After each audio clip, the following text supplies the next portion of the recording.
வணக்க மக்களே, எல்லாரும் எப்படி இருக்கீங்க? வறுமையின் காரணமா பல வீடுகள்ல இப்படி சுவர்கள் முழுசா பூசப்படாம இருக்கிறத உங்கள பலரும் பார்த்திருப்பீங்க. ஆனா இப்போ அதையே ட்ரெண்ட் ஆக்கி எக்ஸ்போஸ்ட் பிரிக் வால் மெத்தட்னு அதுக்கு பேர் வச்சு ஊருக்குள்ள பலரும் பயன்படுத்த தொடங்கிட்டாங்க. உண்மையிலேயே இப்படி ஸ்டைலா சுவர்களை பூசாம விடுறதால பல நல்ல விஷயங்களும் சில மோசமான கெட்ட விஷயமும் இருக்கு. அதெல்லாம் என்னன்னோ அண்ட் இந்த எக்ஸ்போஸ்ட் வால் சுவரை எப்படி முறையா கட்டுறது, அதுல கவனிக்க வேண்டிய விஷயங்கள் என்னன்னு A to Z அடுத்த 5 நிமிஷத்துல விரைவாகவும் பார்த்து முடிச்சிடலாம். சோ வீடியோ ஸ்கிப் பண்ணாம பாருங்க, அப்பதான் கண்டினியூட்டி புரியும். நீங்க நம்ம சேனல் பேஜுக்கு புதுசா இருந்தா, நான் சிவில் இன்ஜினியர் கிஷோர். குறைஞ்ச செலவுல அதிக தரமான விடைகளை எப்படியெல்லாம் கட்ட முடியும் தெரிஞ்சுக்க நம்ம சேனல் சிவில் எக்ஸ்பிரஸ் சப்ஸ்கிரைப் பண்ணிக்கோங்க. இப்ப வாங்க வீடியோக்குள்ள போலாம். மனுஷனையும் இயற்கையையும் ஒன்றிணைக்கும் தனித்துவமான கட்டிடக்கலை பாரம்பரியத்தை அறிமுகப்படுத்திய ஆர்கிடெக்ட் லவ்ரி பேக்கர் அவர்களால் பிரபலமடைந்த கட்டுமான முறைகள்ல ஒண்ணுதான் இந்த எக்ஸ்போஸ்ட் வால் முறை கட்டுமானம். இவர் பல low budget eco friendly construction டெக்னிக்ஸை நம்ம இந்தியாவில் அறிமுகப்படுத்தியிருக்காரு. அதுல பெரும்பாலான டெக்னிக்ஸை பத்தி நம்ம சேனல்ல ஆல்ரெடி பல வீடியோஸ்ல போட்டிருக்கோம். அதுக்கான லிங்க் இந்த வீடியோ கீழே இருக்கிற டிஸ்கிரிப்ஷன்ல கொடுத்திருக்கேன். டைம் இருந்தா அடுத்து அதையும் செக் பண்ணி பாருங்க, ரொம்பவே இன்ட்ரெஸ்டிங்கா இருக்கும். இந்த எக்ஸ்போஸ்ட் வால் முறை கட்டுமானத்துடைய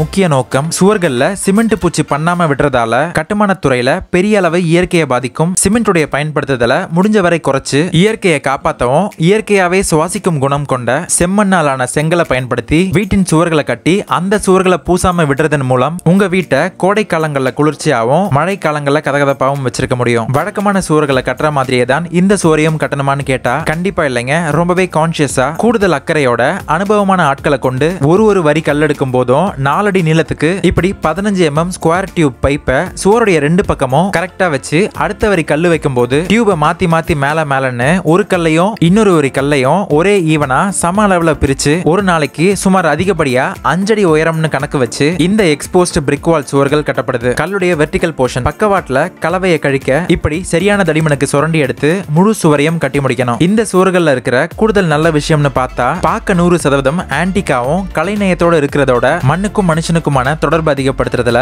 இந்த சுவருக்கு பெரிய பங்கு இருக்குன்னு தான் சொல்லணும். ரொம்ப முக்கியமா சுவரை பூச வேண்டியதுக்கான செலவு, பெயிண்டிங்கான செலவுன்னு வீட்டுடைய கட்டுமான செலவையும் சிறிய அளவுல குறைக்க முடியும். இந்த முறை எக்ஸ்போஸ்ட் வால்ல உள்ள டிஸ்அட்வான்டேஜஸ் குறைகள்னு சொல்லணும்னா முதல்ல சின்ன குறைகள் இருந்து போயிருவோம். இந்த முறை கட்டுமானத்துல விலை கம்மியான சாம்பர் கல்லு, லோக்கல் செங்கல் எல்லாம் பயன்படுத்த முடியாது. நல்ல தரமான பெர்ஃபெக்ட் ஷேப்ல கிடைக்கக்கூடிய first quality wire cut BRICS தான் பயன்படுத்தணும். அண்ட் நல்ல அனுபவமான ஒரு கொத்தனாரால தான் சுவருக்குள்ள வரக்கூடிய எலக்ட்ரிக்கல் பைப் கான்டியூட்ஸ்களை சுவருக்குள்ள கட் பண்ணி பொருத்தின தடமே தெரியாம நீங்க எதிர்பார்க்கிற அந்த ஒரு லுக்கை பெர்ஃபெக்ட்டா கொண்டு வர முடியும். பட் இப்ப இருக்கிற சூழல்ல அப்பேற்பட்ட ஆட்கள் உங்க சுற்றுப்புறத்துல தேடி பிடிக்கிறதுங்கிறது கொஞ்சம் சிரமமான விஷயம் தான். அடுத்து எல்லாருக்கும் வர பெரிய சந்தேகம், சுவர்களை பூசாம விட்டா மழை காலங்கள்ல வீட்டுக்குள்ளார ஓதம் வராதா அண்ட் இதனால இந்த சுவர்களுடைய வாழ்நாள் குறையாதான்னு கேக்குறாங்க. இதுக்கான பதில், இந்த ஓதம் டேம்ப்னஸ்ங்கிறதெல்லாம் பூசாத சுவர்னு இல்லைங்க, 2 பக்கமும் பூசின சுவர்களையும் கூட வரும். இதுக்கு காரணம் அந்த சுவர் முறையா கட்டப்படலன்னு தான் அர்த்தமே தவிர சுவரை பூசிட்டா ஓதம் வராதுன்னு நினைக்கிறது தவறு. அதனாலதான் அடிக்கடி சொல்றேன், நல்ல எக்ஸ்பீரியன்ஸ்ட் அண்ட் ஸ்கில்டு லேபர்களை தான் எப்பயும் நமக்கு அறிமுகம் இல்லாத விஷயங்கள்ல பயன்படுத்தணும். இந்த சுவருடைய மெயின்டெனன்ஸை பொறுத்தவரை நீங்க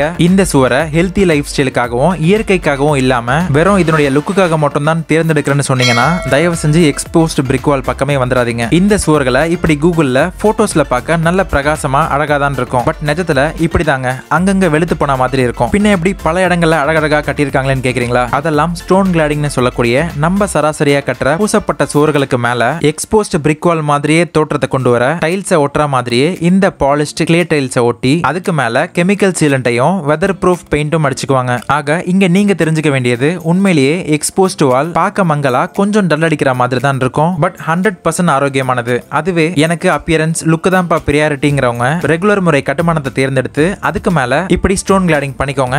இப்போ மார்க்கெட்ல எக்ஸ்போஸ்ட் வால் மாதிரியே வால் பேப்பர்ஸ்களும் கிடைச்சிட்டு இருக்கு, அதை வாங்கி கூட ஒட்டிக்கலாம். சோ உங்களுக்கு எது ஒத்து வரும்னு நல்லா யோசிச்சு முடிவு பண்ணிக்கோங்க. அடுத்த ஒரு இன்ஃபர்மேட்டிவான வீடியோல உங்களை மீட் பண்றேன். நான் civil engineer Kishore. Thanks for வாட்சிங்.